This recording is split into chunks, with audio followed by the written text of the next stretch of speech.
I am Raikou, explorer, poet, author, illuminator, spell ink specialist, book enchanter, crystal keeper, librarian, guardian, and more recently empress consort of my land of origin. My main trade is more exciting than it sounds, although it does have the slow slogs, I will admit. Work is work, and many of my projects have had no specialists to rely on other than myself. Many, when reading my works, think of a delicate bespectacled beauty or a hawkish spinster. I was, indeed, both of these at different times. Others think of a pale, frail waif fit only for the grinding of inks and waving of quill and pen.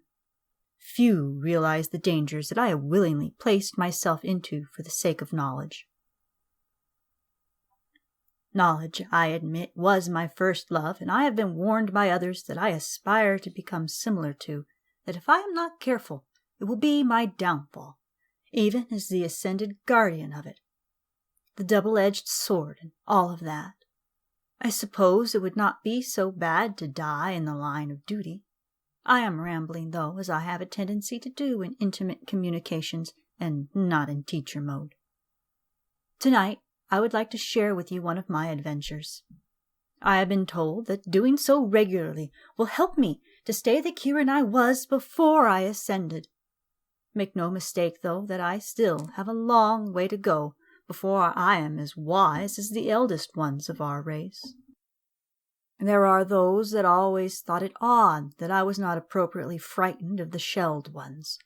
The fangs and chitinous carapaces would once have made me frightened if I had seen them before my first crossing out of my country over the mist-shrouded Ibexian range and through the tenuous passes of space and time to the lands that I first set hoof in.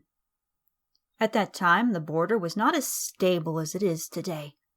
One wrong step, and you could fall down in a rockfall, or through time and even into other worlds. I am aware that there was a more stable version of our land holding our place in this world we now share. Few knew the safe ways in, though, except for the traders and those that had somehow found imperial favor.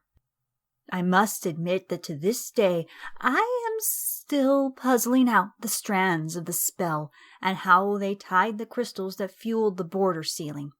If I were called on to seal our land again, I would not be able to do it so neatly as whoever my predecessor was. Please forgive this dropping of my normal mask. You must have figured out by now that the seemingly permanent, peaceful smile is not always the case. These shudders I cannot help as I relive this memory. The crystals in the cavern I landed in when the ledge gave way beneath me blocked it, for good reason. How that is even possible is another story, and probably a long and tiring session for you. I had not seen the creature at first, due to how sharp the turn in the pass was. The path there was narrow and hugged the craggy gray wall. The howling of the wind covered any sound that it might have made, and the change in the color of the mist from white to red was too gradual for me to notice with my concentration so firmly on making sure of my footing. I will admit to the distraction due to missing my daughter already as well, but this was a trip that would be to her benefit, giving me the ammunition I needed in my personal calling to pull our emperor out of his dangerous excesses and save my daughter from falling under the same suspicions I have been under all of my life. Or such was my thought. When the fog revealed it, I could not help the misstep as I lowered my horn and began to gather my magic for my defense. What I saw was the thing that had always haunted my nightmares. Ignorance stood before me that day with death in his eyes. Everyone thinks of ignorance as a bumbling oaf, and certainly not the equal of the chaotic one. Ignorance, though, is what whispers in the ears of the rulers of the various realms in our world, claiming the weak. War happens due, in part, to being weak and falling to this spirit, this being, this thing that is both, none and more all at once. This creature had been sealed once, but over time the seal has become weak, in part because of the foolishness of all the races and species of this planet, and the belief in the safety that the royal sun and moon give to so much of it. I will not bore you with my rants against relying on them solely, nor of my disgust with certain countries, areas, groups, and people for feeding him, my enemy. Yes, I knew my enemy. My naivete had delivered me straight to ignorance. He spoke only a few words at exactly the same moment I perceived him. I shall have him, Crystalline Keeper. I shall win. I should have expected the darkness, the despair, the power that pushed against me, and the grinning fangs and ghastly eyes that stayed in my sight as I plunged off the cliff. The laughter followed me down and slipped into my mind, which was not as skilled at blocking external influences because of intentionally always being so open, so that I could use the emotions and experiences to cure the Emperor's increasing illness. That declaration of his had caused some spark to leap from my horn, though, in my terror. I was not able to reproduce it until later, but I believe it to be some variant of the light burst that I use to blind adversaries for my escape when I am outmatched. I am still finding more important uses and practicing. Perhaps I shall be the downfall of ignorance, if I am lucky. My wings were useless as the air had been stolen at the same time as my control. All of my energy had gone into the instinctive blast, and my crystal companions temporarily drained. My mind clouded, and my newness at defense of the order needed here left me in shock. I must admit that although broken wings are not pleasant, nor cuts in the split of the hoof simple to heal without infection, I was glad that I was alone and that there were none to witness this dire mistake. I would have been forced to commit seppuku, so muddled was my thinking. The blow to the head that I received on the way down did not help. Even unconscious, those infinitely accursed eyes stared into my soul, mocking me, challenging me. When I awoke, it was nearly at the bottom of a chasm. My hardening scales had protected me from some damage, the thickening crystal coating on some chipped. My scales were downright cracked in some places, my hide torn. I must admit that I do have a touch of vanity. Some of these crystals that I wear help me hide some of the scars that are still fading. I don't mind scars, but I don't want those scars.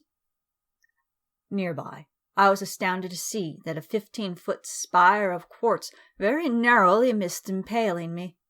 The granite leered down on me from above, dark and cold. There was another outcropping of the quartz family, an amethyst cluster that I have snagged in. How I sprawled would have been comfortable under other circumstances. I could still feel ignorance pressing down on me with his presence, leering at me from some unseen vantage. I would come to know his energy much more intimately in my travels. The horror of knowing that this presence, his influence, it's everywhere. Later, there were whole buildings that I discovered I could not be near without becoming ill and weak before I ascended. A real pity, as there were buildings that held a few individuals that I truly wanted to forge stronger ties to. Even so long after I escaped where he held me, I was never free. I was not alone, though. I vaguely remember a swirl of colors coming between myself and the horror. The colors I would recognize anywhere, even though I did not expect to receive help from such an unlikely source. The crystals spoke as well. No, they don't speak as you and I do, but they do in their own way. Their voices rang and joined with the rainbow. In my less lucid moments following, I would think that they were saying, "Run, sister!" A call that did not seem strange at the time, but that does now. The darkness was growing, though, and I was weak, so I ran. In my dreams, my hooves still pound that rocky ground, the darkness grasping at my tail, striving against the forces that had answered some unremembered peal of terror. This is why I do not fear the chitinous ones that some in my travels whispered about draining the love from others. Love is not something that runs out. One may feel drained after. One might feel uncaring or have their feelings for another change. But no one is truly unable to feel it or to channel it.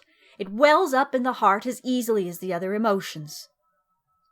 Worse is the demon of ignorance, especially if he joins with his brothers. This is why I do not fear the chitinous ones of my own land, changed so by the magic of the crystals, and allowing the land to evolve them into something else.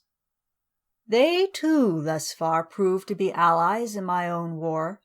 I do not expect those of other lands to understand.